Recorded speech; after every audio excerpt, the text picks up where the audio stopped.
Jeff, my name's Sergeant Hendrick. I'm with the Sheriff's Department. Hendrick, There's Glover. Glad to meet you. We won't take too much of your time. Okay. We just got a couple questions for you. Okay. Like we explained to your dad and your sister, our goal here is to figure out what happened. Okay. Strictly figure out what happened, and we can move on from there. This is 21-year-old Jeffrey Pine. Jeffrey is about to be interviewed by the police after his mother was found unresponsive inside the garage of their family home. His mother's name was Ruth Pine, and it appeared that she had been attacked and left to die. 911, where's your emergency? My wife, she's like in the garage. There's blood everywhere. I don't know what's going on. Okay. Is she in the house or outside? She's in the garage. The police would begin their investigation into what was an obvious homicide. At first, the police investigated Ruth's husband, Bernie, but he had a rock-solid alibi. The police also believed that it wasn't a robbery gone wrong, because nothing had been stolen from the home. Eventually, they would find that a large 2x4 was missing from the garage, near where Ruth's body had been found. An autopsy had been done on Ruth, and it appeared that a 2x4-like weapon had been used to take her life. This information would lead them to Jeffrey Pine, who had 2 large wounds on his hands that appeared as if they had come from swinging a large piece of wood. Okay? You're not under arrest or anything like that, okay? How old are you? 21. 21? Yeah. Is your name Jeff or Jeffrey? Either. Which do you go by? Usually Jeff. Jeff? Okay. Do you work? Yes. Where do you work? Spicer Orchards. Oh, on Clyde Road? Clyde and 23, yeah. Okay. All right. What do you do there? Just about everything. I've been there since I was 16. I'm their unofficial winemaker. I make cider, I work the register, pretty much anything they need me. A little bit of everything? Yeah. Okay. The detective begins by asking Jeffrey if everyone in the family got along with each other. How well does everybody in the house get along? We all get along really well, especially since she's been on her medication. I don't know if my dad already told you, she's bipolar. Right. Since I think it was about September, we got her on medication, and she's been getting better every week, really. And as she gets better, everybody's relationship in the house gets better. And I understand there's a time it wasn't so good.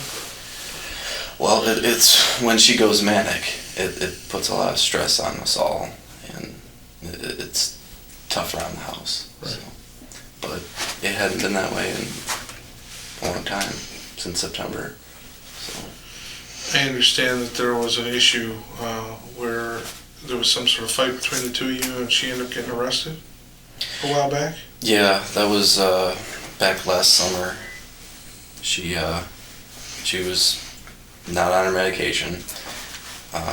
She was very, very manic. Ruth had been diagnosed with bipolar, depression, and psychosis, and had been put on medication to help with the symptoms. The problem was getting her to take the medication. When she did, she seemed calm and fairly normal, but when the medication was stopped, she would have severe mood swings. And it was early in the morning. I heard my parents yelling back and forth, and it woke me up. And I walked into their room because the door was open, and they were just screaming at each other, and she came at me. She launched out of the bed and grabbed me by the throat and started hitting me and stuff. But I mean, she didn't hurt me or anything. It was just, she was manic. She wasn't herself. Right. So. How long has she had issues? Well, first started back when I was 7. She was more depressed back then. Like, bipolar, you're depressed and manic. Sure. She was more depressed at that time. For a few years, and then my sister was born in 2000, and she was good up until about 2008, right after I graduated high school, and she just went manic. It changed. She wasn't depressed anymore. She just got crazy. Just hyper, just all over the place.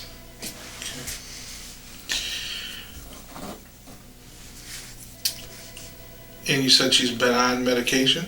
Yes. Do you know what kind of medication she's been on? After listening to Jeffrey list the medications that Ruth took, the detective goes back to his original line of questioning. He wants to know the events leading up to when Ruth was found, because Jeffrey was the last person to see her. So today, let's get back to today. So today you said you got up around 10? Yeah, about 10. All right, what did you do when you got up? Had breakfast, got on the computer,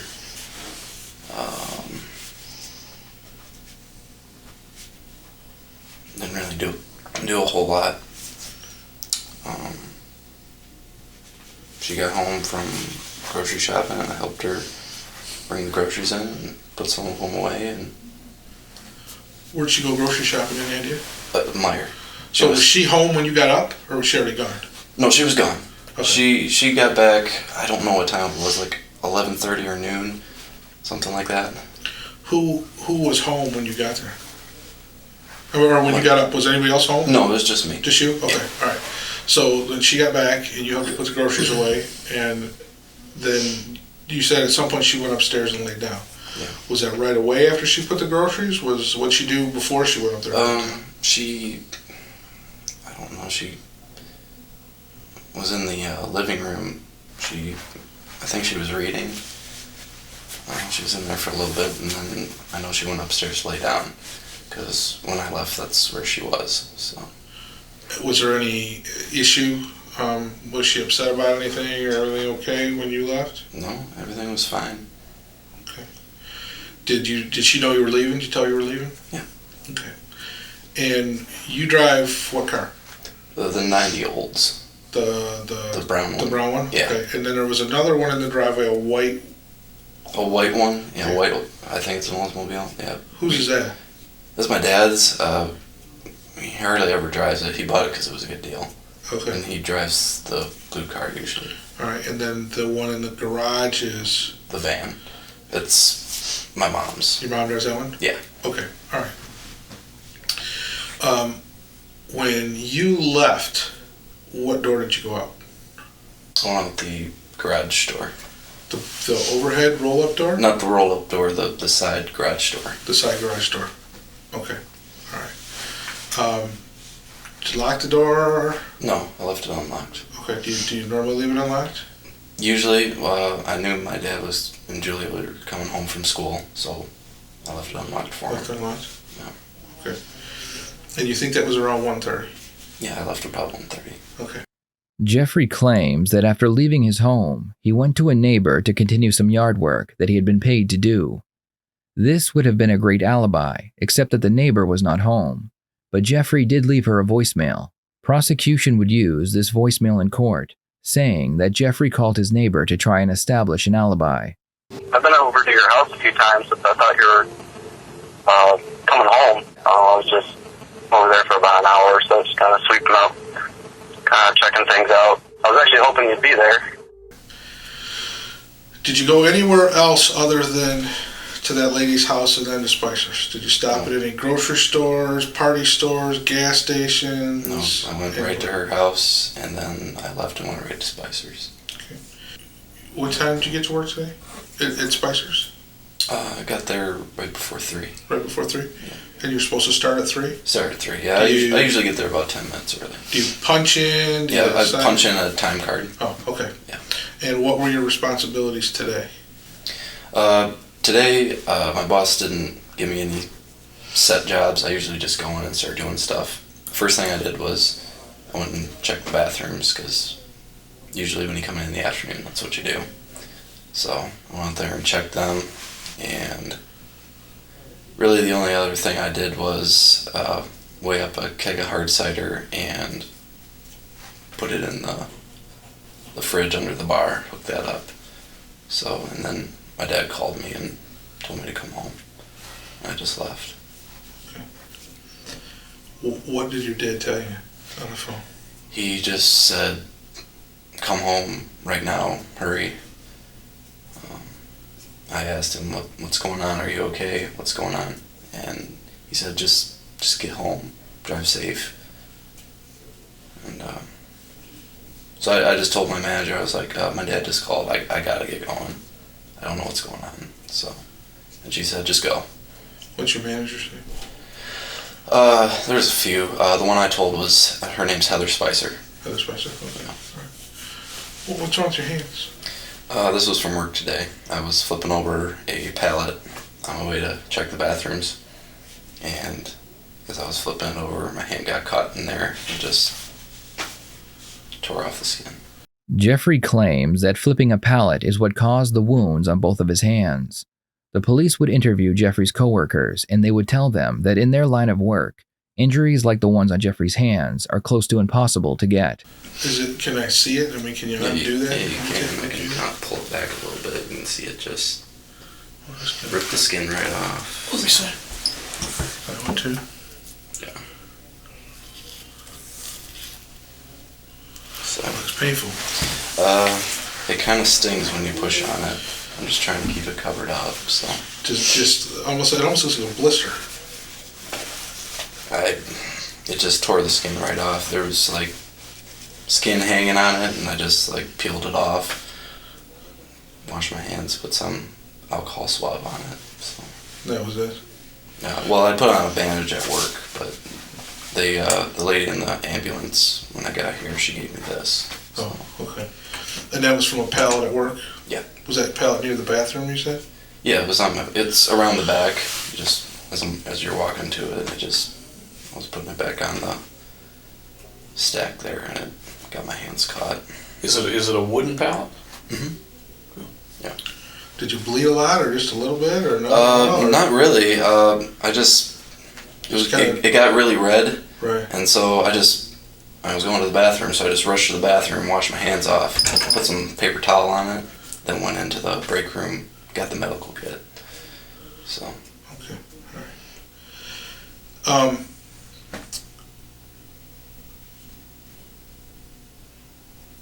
There was no altercation, or your mom was not upset or anything today before you left? No, she was fine. Okay. I gave her a hug after we put the groceries away, and she was fine. Was your car parked in the driveway or on the street when you left? When I left to come here? And when you left to go to work? It's in the driveway. I was parking in the driveway. Parked in the driveway? Yeah. Okay, all right. Jeff obviously you talked to your dad, and you know that your mom has passed away, right? What did he tell you happened? He doesn't know what happened. He said he saw her. He said it was real quick. He saw her by the door, and that she was pale and there was blood. And he doesn't know what happened. What do you think happened? I really don't know. I have no idea. I don't think she would hurt herself. She's not that type of person. Has she ever tried to hurt herself before? Not that I ever know of. She's never... You will notice that while Jeffrey was being questioned about things unrelated to the case, he showed very little emotion as he gave his answers. What's interesting is that even when he describes the fight with his mother, injuring his hands at work, or the phone call from his father, he maintains the same baseline of emotions. Jeff, the lady's house that you're working at, Yeah. Not Spicer's, the other lady's house, are you doing it? What type of painting are you doing over there? I was priming her basement. What color? White. White, okay. You said that she's out of town right now? I'm thinking she is. I gave her a call actually today. Let her know I was still working for her and taking care of stuff around the house. That I thought she would be back by now. Okay, you said that you went over. You said you transplanted some lilacs. Yeah. Did she ask you to do that? Yes, it's on the list for me to do. I mean, did she leave you a list of things to do? Mm-hmm. Okay. And she told you where she wanted these transplanted and whatnot? Yeah, she put markers for Okay. Did she ask you to come over there today? Not today, but she doesn't ask me to come over any specific day. Okay. She just gives me a list of things to do usually, and I just come over whenever I can. Okay.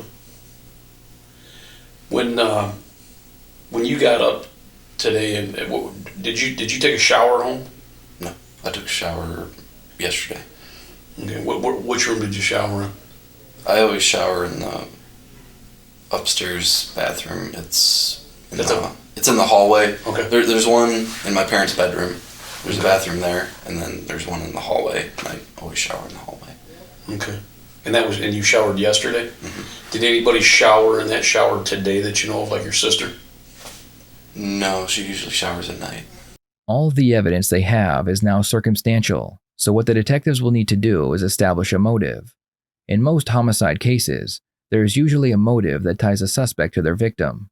A motive is not required for the jury to reach a verdict. However, it does strengthen the case against a suspect because it gives a reason for their crime. When you had the domestic situation with your mom, where your mom came at you upstairs, was there any bitterness going on between you and the mom at all, as far as her going to jail? I mean, was she upset with you because she ended up in jail for the amount of time that she was there? No, she gets upset at my dad. She blames all of her problems on him. On your dad? Yeah. Does that cause problems between you and your mom? Not really. Over the dynamics of how things are going on at the house? Not really. I mean, I don't have a problem with my mom. Never had a problem with her. The only issue I had was I wanted her to take medicine, and nature of the illness, she didn't want to take it. Right. That's the only problem I've ever had with her. Which is pretty common with bipolar people. Right. Sometimes they get to a point where all of a sudden they quit taking it. Yeah, they feel good when they're not taking it. It's kind of like a drug high. Right. So it's hard to get them to stay on the stuff. Is there anything that we haven't asked you? I mean, off the top of your head, that you think would be important to this investigation? Anything at all? I mean, did your mom have any enemies? Not really. No. I mean, she didn't really have any friends, so that kind of eliminated her having enemies. If that makes any sense. I mean, is there anybody that you can think of that's capable of harming your mother? Or anybody out there that you can think of that would want to harm your mother? I can't. I mean, she's always been a really nice lady. Can't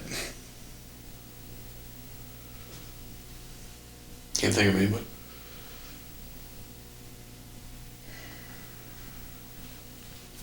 I don't know. I don't know of anyone. Does she go anywhere other than home and shopping and that type of thing? Does she hang out with anybody? No, she used to have some friends that she would go get lunch with occasionally, but she hasn't done that for a long time. So back before 2008. Before 2000. Okay. Jeffrey claims that he has no idea how his mother died. The detective decides to tell him what happened because he wants to see how he will react to the news. Watch how Jeffrey reacts to finding out his mother was murdered. He doesn't ask any questions about the homicide or show any emotions other than putting a hand over his face. Jeff, see, you have no idea how your mom died or anything? No. Okay. Your mom was murdered. Someone killed your mom.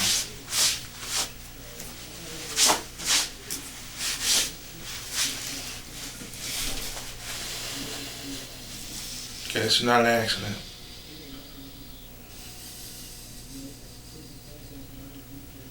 We need to get to the bottom of it. Okay? So if there's anything else that you know about that you've been holding back, that you're afraid to tell us, now's the time. Okay? I don't know what to tell you. I don't know of anyone who would want to hurt her. We're going to ask you some pretty tough questions, okay? Okay. Did you have any altercation with your mom today? No, not at all. Nothing at all? No. Okay. No type of fight, no type of argument, anything? No, I didn't raise our... We didn't even argue today. Okay.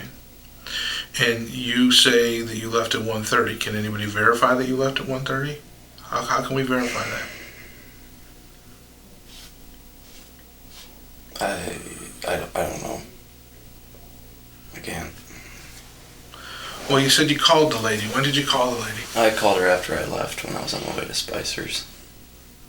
After you left her house? Yeah. Did you leave her a message? Mm-hmm. And on the message, what'd you tell her? I just told her that I was still working for her, and then I thought she was coming back the 19th, is when she said she'd be back. And, I hadn't seen her around there. I'd been there a few times since then. She hadn't been there. I was just wondering if she was back or not, and just letting her know that I was still taking care of stuff for her. So. The detective notices several scratches on Jeffrey's arms. Are those scratches on your forearms there? These, yeah. I get scratched up a lot from work. This was a goat got out of the pen, and we had to catch him. And A goat? yeah, we have a petting farm, and there's a new setup, and the one goat always gets out. So What's this on your pants? paint. This paint? Yeah. What were you painting? That was back from this winter/spring. I don't wear shoes in the house. Okay. Where do you keep all of your shoes at? There's just a shoe rack. There's one right by the door, and then there's one that's out a little bit more. That's where I keep my shoes. All right. There's a ladder. I have some of my work shoes there. Okay. A wooden ladder? Yeah. Wooden one? Yeah.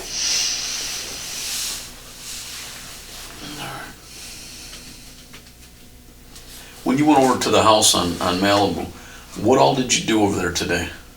I went over there, transplanted her lilacs, and How many did you transplant, Dylan? a 5. And I had a little bit of extra time. I was trying to clean up the basement before I had to go to work. So I swept down there a little bit right by the pull-out door. Did you contact the owner of that home today? I called her after I left. Okay. Do you normally do that? No, I called her because I was kind of wondering why she hadn't been there, because that was about the 3rd time I've been there since I thought she was going to come home. Okay. And I just wanted to give her a call and let her know. I'm still working for you. I don't know where you're at. But Well, if she didn't fire you, why would you feel the need to contact her to tell her that you're still working for her? Well, just because she hadn't come home yet. I was But kind of confused. That was part of why I called her. Be like, I'm still here. Where are you at? Kind of. So. I guess my thing is, if you're still employed and she didn't fire you, Yeah, go ahead, put them on. and she didn't fire you, why would you feel the need to contact her? I was wondering mainly if she was home or not. If she'd come back home from being out of town. And I was just letting her know that I was still keeping up on the jobs that she had for me. Jeffrey has been told that his mother was involved in a homicide, and the detectives are not hiding the fact that he is a suspect. Most people in this type of situation would express feelings of anger, sadness, and shock. They would be very adamant that the police have the wrong person. So far, Jeffrey has remained calm and in control, but this is about to change. Jeffrey is about to show sadness for the first time. However, it is very brief and appears forced. Jeff, from the time that you injured your hands today, Yes. out at Spicer's, had you been home in between the time you injured your hands and the time that your dad contacted you? No, I was at the lady's house, and then I went to work. And you never. And then my dad called me, and then I went home. Okay, so you had never been back at the house No. in between there? It would go, I leave home, go to the lady's house, go to Spicer's, go back home. Okay. Jeff, I'm going to ask you a tough question here today. Okay. Did you do anything today at all to hurt your mom? No. In any way, shape, or form? Nothing. Did you have any arguments with your mom No. today? I didn't say anything hurtful to her. I did nothing.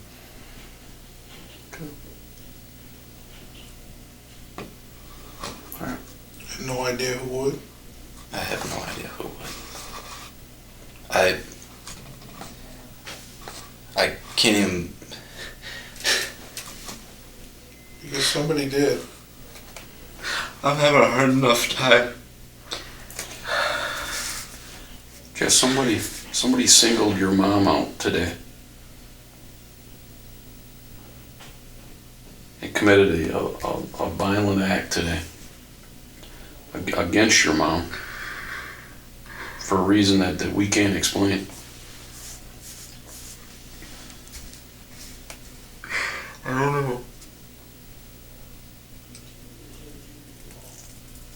That's why we're asking you the questions that we're asking you. I know. I mean, we have a lot of questions and not a lot of answers. And you know, nobody can tell us why somebody would do this to your mom and single your mom out of all people. I don't know.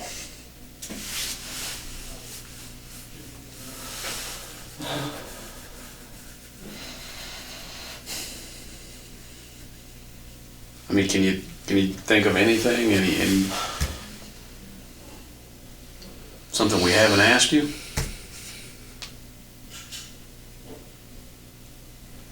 I mean, there's reasons for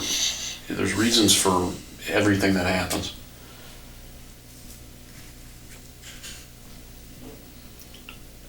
Other than the goofy neighbors that you said, you know, with the eggs.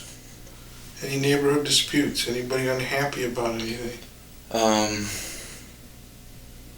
There's a thing between my dad and our next door neighbor about a dead tree. Which next door neighbor? If you're standing facing the house. This is my house, it would be this one. Directly to the left, if you're looking at the house? Yes. What's that guy's name? The Fanfares.